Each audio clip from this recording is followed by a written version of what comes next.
सेवा भाव से उनके चरणों का चिंतन करता है। शौनकादि ऋषियों, आप लोग बड़े ही सौभाग्यशाली तथा धन्य हैं, जो इस जीवन में और विघ्न बाधाओं से भरे इस संसार में समस्त लोगों के स्वामी भगवान श्री कृष्ण से वह सर्वात्मक आत्मभाव, वह अनिर्वचनीय अनन्य प्रेम करते हैं, जिससे फिर इस जन्म मरण रूप संसार के भयंकर चक्र में नहीं पड़ना पड़ता। भगवान वेदव्यास ने यह वेदों के समान भगवत चरित्र से परिपूर्ण भागवत नाम का पुराण बनाया है। उन्होंने इस श्लाघनीय कल्याणकारी और महान पुराण को लोगों के परम कल्याण के लिए अपने आत्मज्ञान शिरोमणि पुत्र को ग्रहण कराया। इसमें सारे वेद और इतिहासों का सार संग्रह किया गया है। सुखदेव जी ने राजा परीक्षित को यह है सुनाया। उस समय वे परमर्षियों से घिरे हुए आमरण अनशन का व्रत लेकर गंगा तट पर बैठे हुए थे। भगवान श्री कृष्ण जब धर्म ज्ञान आदि के साथ अपने परम धाम को पधार गए, तब इस कलयुग में जो लोग अज्ञान रूपी अंधकार से अंधे हो रहे हैं, उनके लिए यह पुराण रूपी सूर्य इस समय प्रकट हुआ है। शौनकादि ऋषियों, जब महातेजस्वी सुखदेव जी महाराज वहाँ इस पुराण की कथा कह रहे थे, तब मैं भी वहाँ बैठा था। वहीं मैंने उनकी कृपापूर्ण अनुमति से इसका अध्ययन किया। मेरा जैसा अध्ययन है और मेरी बुद्धि ने जिस प्रकार इसको ग्रहण किया है, उसी के अनुसार इसे मैं आप लोगों को सुनाऊंगा। व्यास जी महाराज कहते हैं, उस दीर्घकालीन सत्र में सम्मिलित हुए मुनियों में विद्या वयोवृद्ध कुलपति ऋग्वेदी शौनक जी ने सूत जी की पूर्वोक्त बात सुन करके उनकी प्रशंसा की और कहा, सूत जी, आप वक्ताओं में श्रेष्ठ हैं तथा बड़े भाग्यशाली हैं। जो कथा भगवान श्री सुखदेव जी ने कही थी, वही भगवान की पुण्यमयी कथा कृपा करके आप हमें सुनाइए। वह कथा किस युग में, किस स्थान पर और किस कारण से हुई थी? मुनिवर, श्री कृष्ण द्वैपायन ने किसकी प्रेरणा से इस परमहंसों की संहिता का निर्माण किया था? उनके पुत्र सुखदेव जी बड़े योगी, समदर्शी, भेदभाव रहित, संसार निद्रा से जगे हुए एवं निरंतर एकमात्र परमात्मा में ही स्थिर रहते हैं। वे छिपे रहने के कारण मूढ़ से प्रतीत होते हैं। व्यास जी जब संन्यास के लिए वन की ओर जाते हुए अपने पुत्र का पीछा कर रहे थे, उस समय जल में स्नान करने वाले स्त्रियों ने नंगे सुखदेव जी को देखकर तो वस्त्र धारण कर लिए, परंतु वस्त्र पहनने हुए व्यास जी को देखकर लज्जा से कपड़े पहन लिए। इस आश्चर्य को देख करके जब व्यास जी ने उन स्त्रियों से इसका कारण पूछा, तब उन्होंने उत्तर दिया कि आपकी दृष्टि में तो अभी स्त्री पुरुष का भेद बना हुआ है व्यास जी, परंतु आपके पुत्र की शुद्ध दृष्टि में यह भेद नहीं है। कुरजांगल देश में पहुंचकर हस्तिनापुर में वे पागल, गूंगे तथा जड़ के समान विचरते होंगे। नगरवासियों ने उन्हें कैसे पहचाना? पांडव नंदन राजर्षि परीक्षित का इन मौनी सुखदेव जी के साथ संवाद कैसे हुआ, जिसमें यह भागवत संहिता कही गई? महाभाग सुखदेव जी तो गृहस्थों के घरों को तीर्थ स्वरूप बना देते हैं। उतनी ही देर गृहस्थियों के यहाँ रुकते हैं जितनी देर में एक गाय दुही जाती है। सूत जी, हमने सुना है कि अभिमन्यु नंदन परीक्षित भगवान के बड़े प्रेमी भक्त थे। उनके अत्यंत आश्चर्य में जन्म और कर्मों का विवरण कीजिए। वे तो पांडव वंश के गौरव बढ़ाने वाले सम्राट थे। वे भला किस कारण से साम्राज्य लक्ष्मी का परित्याग करके गंगा तट पर मृत्यु पर्यंत अनशन व्रत का अनुष्ठान लेकर के बैठे थे? शत्रुगण अपने भले के लिए बहुत सा धन लाकर उनके चरण रखने की चौकी को नमस्कार करते थे। वे एक वीर युवक थे। उन्होंने उस दुस्त्यज लक्ष्मी को अपने प्राणों के समान भला क्यों त्याग देने की इच्छा की? जिन लोगों का जीवन भगवान के आश्रित है, वे तो संसार के परम कल्याण, अभ्युदय और समृद्धि के लिए ही जीवन धारण करते हैं। इसमें उनका अपना कोई स्वार्थ नहीं होता। उनका शरीर तो दूसरों के हित के लिए था। उन्होंने विरक्त होकर उसका परित्याग क्यों किया? वेदवाणी को छोड़कर अन्य समस्त शास्त्रों के आप पारदर्शी विद्वान हैं। सूत जी, इसलिए इस समय जो कुछ हमने आपसे पूछा है वह सब कृपा करके हमें कहिए। सूत जी महाराज कहते हैं, इस वर्तमान चतुर्युगी के तीसरे युग द्वापर में महर्षि पराशर के द्वारा वसुकन्या सत्यवती के गर्भ से भगवान के कलावतार योगीराज व्यास जी का जन्म हुआ। एक दिन वे सूर्योदय के समय सरस्वती के पवित्र जल में स्नान आदि करके एकांत पवित्र स्थान में बैठे हुए थे। महर्षि भूत और भविष्य को जानते थे। उनकी दृष्टि अचूक थी। उन्होंने देखा कि जिसको लोग जान नहीं पाते, ऐसे समय के फेर से प्रत्येक युग में धर्म संकरता और उसके प्रभाव से भौतिक वस्तुओं की भी शक्ति का ह्रास होता रहता है। संसार के लोग श्रद्धाहीन और शक्ति रहित हो जाते हैं। उनकी बुद्धि कर्तव्य का ठीक ठीक निर्णय नहीं कर पाती। और आयु भी कम हो जाती है। लोगों की इस भाग्यहीनता को देखकर उन मुनीश्वर ने अपनी दिव्य दृष्टि से समस्त वर्णों और आश्रमों का हित कैसे हो, इस पर विचार किया। उन्होंने सोचा कि वेदोक्त चातुर्होत्र कर्म लोगों का हृदय शुद्ध करने वाला है। इस दृष्टि से यज्ञों का विस्तार करने के लिए उन्होंने एक ही वेद के 4 विभाग कर दिए। व्यास जी के द्वारा ऋग, यजु, साम और अथर्व इन 4 वेदों का उद्धार हुआ। इतिहास और पुराणों को 5वां वेद कहा जाता है। उसमें से ऋग्वेद के पैल, सामगान के विद्वान जैमिनी एवं यजुर्वेद के एकमात्र स्नातक वैशंपायन हुए। अथर्व वेद में प्रवीण हुए दरुण नंदन सुमंतु मुनि। इतिहास और पुराणों के स्नातक मेरे पिता रोमहर्षण थे। इन पूर्वोक्त ऋषियों ने अपनी अपनी शाखा को और भी अनेक भागों में विभक्त कर दिया। इस प्रकार शिष्य प्रशिष्य और उनके शिष्यों द्वारा वेदों की बहुत सी शाखाएं बन गईं। कम समझ वाले पुरुषों पर कृपा करके भगवान वेद व्यास ने इसलिए ऐसा विभाग कर दिया कि लोगों को स्मरण शक्ति नहीं है या कम है, वे भी वेदों को धारण कर सकें। स्त्री, शूद्र और पतित द्विजाति तीनों ही वेद श्रवण के अधिकारी नहीं हैं, इसलिए वे कल्याणकारी शास्त्रोक्त कर्मों के आचरण में भूल कर बैठते हैं। अब इसके द्वारा उनका भी कल्याण हो जाए, यह सोचकर महामुनि व्यास जी ने बड़ी कृपा करके महाभारत इतिहास की रचना की। शौनकादि ऋषियों, यद्यपि व्यास जी इस प्रकार अपनी पूरी शक्ति से सदा सर्वदा प्राणियों के कल्याण में ही लगे रहे, तथापि उनके हृदय को संतोष नहीं हुआ।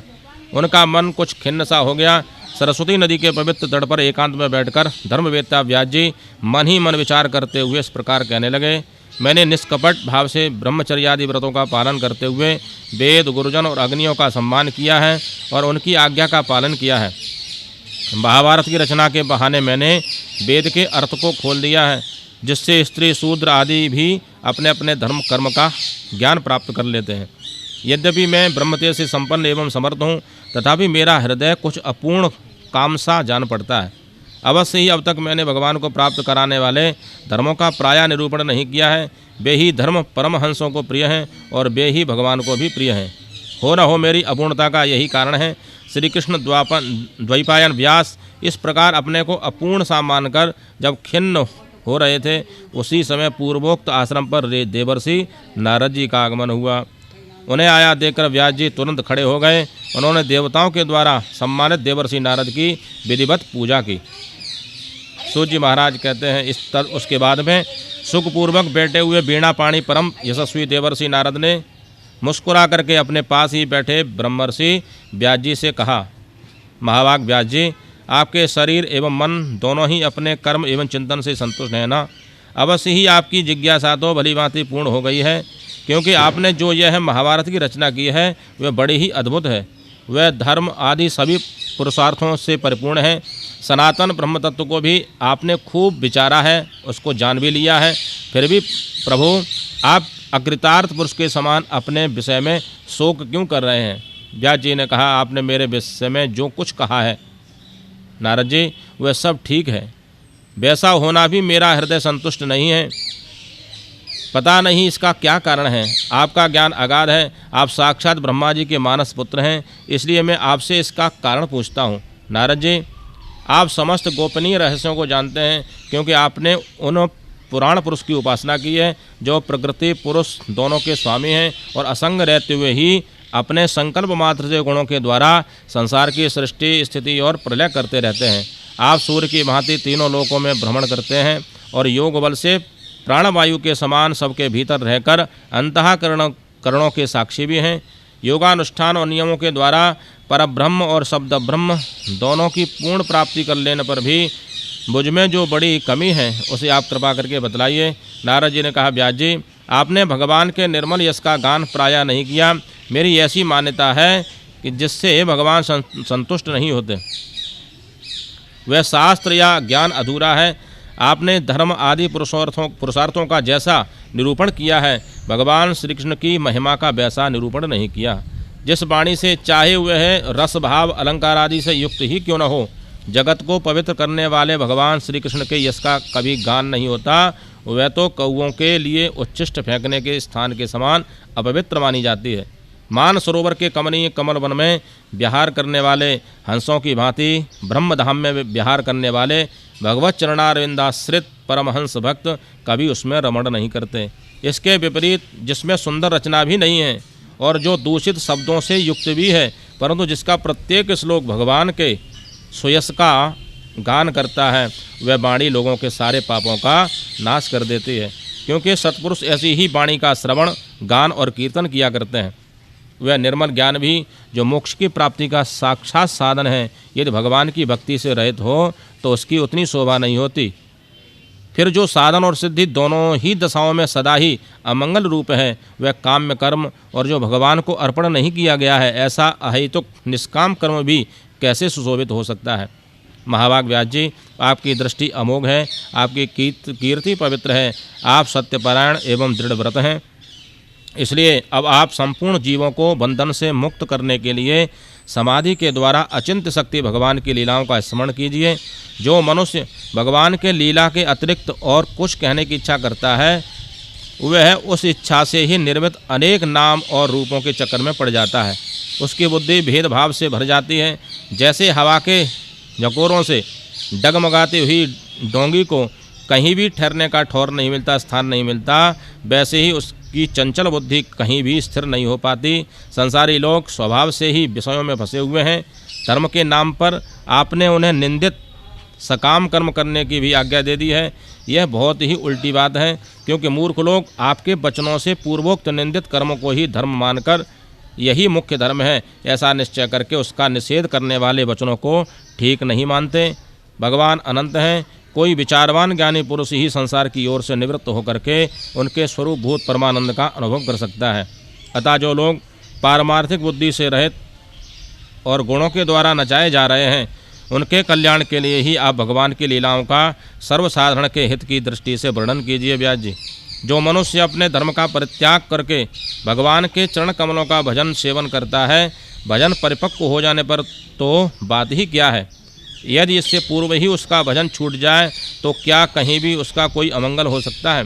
परंतु जो भगवान का भजन नहीं करते और केवल स्वधर्म का पालन करते हैं, उन्हें कौन सा लाभ मिलता है। बुद्धिमान मनुष्य को चाहिए कि वह उसी वस्तु की प्राप्ति के लिए प्रयत्न करे जो तिनके से लेकर ब्रह्मा पर्यंत समस्त ऊंची नीची योनियों में कर्मों के फलस्वरूप आने जाने पर भी स्वयं प्राप्त नहीं कर होती। संसार के विषय सुख तो जैसे बिना चेष्टा के दुख मिलता है, वैसे ही कर्म के फल रूप में अचिंत्य गति समय के फेर से सबको सर्वत्र स्वभाव से ही मिल जाता है। व्यास जी, जो भगवान श्री कृष्ण के चरणारविंद का सेवक है, वह भजन न करने वाले कर्मी मनुष्यों के समान दैवात कभी बुरा भाव हो जाने पर भी जन्म मृत्युमय संसार में नहीं आता। वह भगवान के चरण कमलों के आलिंगन का स्मरण करके फिर उसे छोड़ना नहीं चाहता। उसे रस का चस्का जो लग चुका है, जिससे जगत की उत्पत्ति स्थिति और प्रलय होते हैं, वे भगवान ही इस विश्व के रूप में भी हैं। ऐसा होने पर भी वे इससे विलक्षण हैं। इस बात को आप स्वयं जानते हैं, तथापि मैंने आपको संकेत मात्र कर दिया है। व्यास जी, आपकी दृष्टि अमोघ है। आप इस बात को जानिए कि आप पुरुषोत्तम भगवान के कलावतार हैं। आपने अजन्मा होकर भी जगत के कल्याण के लिए जन्म ग्रहण किया है, इसलिए आप विशेष रूप से भगवान की लीलाओं का कीर्तन कीजिए।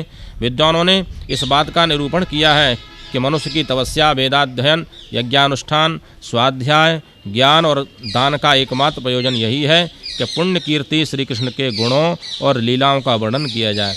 मुने, पिछले कल्प में अपने पूर्व जीवन में मैं वेदवादी ब्राह्मणों की एक दासी का लड़का था। वे योगी वर्षा ऋतु में एक स्थान पर चातुर्मास कर रहे थे। बचपन में ही मैं उनकी सेवा में नियुक्त कर दिया गया था। मैं यद्यपि बालक था, फिर भी किसी प्रकार की चंचलता नहीं करता था। जितेंद्रिय था, खेल कूद से दूर रहता था और आज्ञानुसार उनकी सेवा करता था। मैं बोलता भी बहुत कम था। मेरे इस शील स्वभाव को देखकर समदर्शी मुनियों ने मुझ सेवक पर अत्यंत अनुग्रह किया। उनकी अनुमति प्राप्त करके बर्तनों में लगा हुआ जूठन मैं एक बार खा लिया करता था। इससे मेरे सारे पाप धुल गए। इस प्रकार उनकी सेवा करते करते मेरा हृदय शुद्ध हो गया और वे लोग जैसा भजन पूजन करते थे, इसी में मेरी भी रुचि हो गई। प्यारे व्यास जी, उस सत्संग में उन लीला गान परायण महात्माओं के अनुग्रह से मैं प्रतिदिन श्री कृष्ण की मनोहर कथाएं सुना करता था। श्रद्धापूर्वक एक एक पद श्रवण करते करते प्रिय कीर्ति भगवान में मेरी रुचि हो गई, मेरी इच्छा प्रकट हो गई।